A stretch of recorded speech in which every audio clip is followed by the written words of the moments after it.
Let's talk about this objectively. This conflict has its foundations in British colonialism, not religion. Between 1915 and 1920, the British government promised the land we now refer to as Palestine to three different groups of people: a Jewish national state, a sovereign Palestinian state, and themselves. Now, it's important to note that this land was already inhabited by indigenous Arab Palestinians under Ottoman Empire rule. Britain did a great job keeping their promise not to the Jewish people, not to the Palestinian people, but to themselves, because after the fall of the Ottoman Empire in World War I, Palestine became under British control. Shockingly, Britain did a pretty terrible job in regulating tensions between a native Arab population and the growing Jewish population in Palestine. So, shortly after World War II, Britain withdrew from Palestine, and the UN created this map, which was to relatively equally divide the land in Palestine between what was to become a sovereign Israeli state and a sovereign Palestinian state. However, over the next several decades, there were multiple conflicts over this land between the Israeli government and the Palestinian people, which resulted in the territory looking like this by 2004, with Israel occupying land that had been promised to the Palestinian people by the UN. Over the past 20 years, there's been continued fighting on both sides, with Palestinians not only losing the majority of land, but also taking the majority of casualties. And on October 7th, 2023, a newly estimated 1,200 people were killed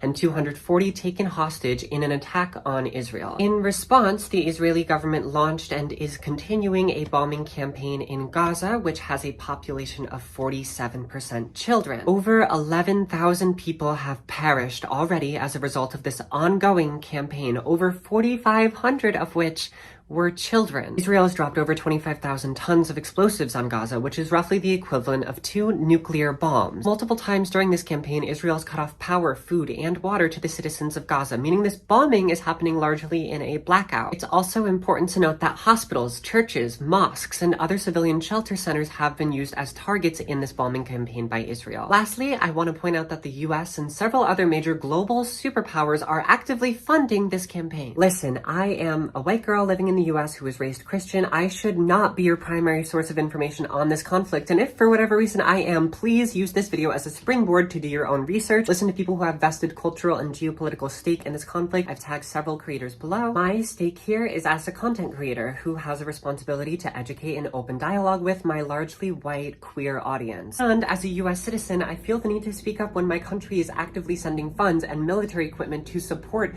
a genocide. And while we're on this subject, this is not the first time the US has supported massive bombing campaigns that have resulted in thousands of civilian deaths. We saw this when United States bombs unalived more than 70,000 civilians in Afghanistan because we were going after bin Laden. We saw this when United States bombs unalived 2 million Vietnamese civilians because we were going after the Viet Cong. And guess what? Neither massive bombing campaign was successful or justified. We had to withdraw from Vietnam because we were ineffective. We got bin Laden with a special forces team, not bombs. Now, I have immense sympathy for those who are experiencing loss because of the attacks in Israel, and for those dealing with the global uptick of anti-Semitism right now, just as I have immense sympathy for those who are experiencing loss because of the attacks in Gaza, and for those dealing with the global uptick in Islamophobia also happening right now. All of this is absolutely gut-wrenching, but none of it negates the fact that we are watching history repeat itself right now on a horrifying scale, and it is coming at the expense of the people, the children of Gaza. Make no mistake, there needs to be a ceasefire.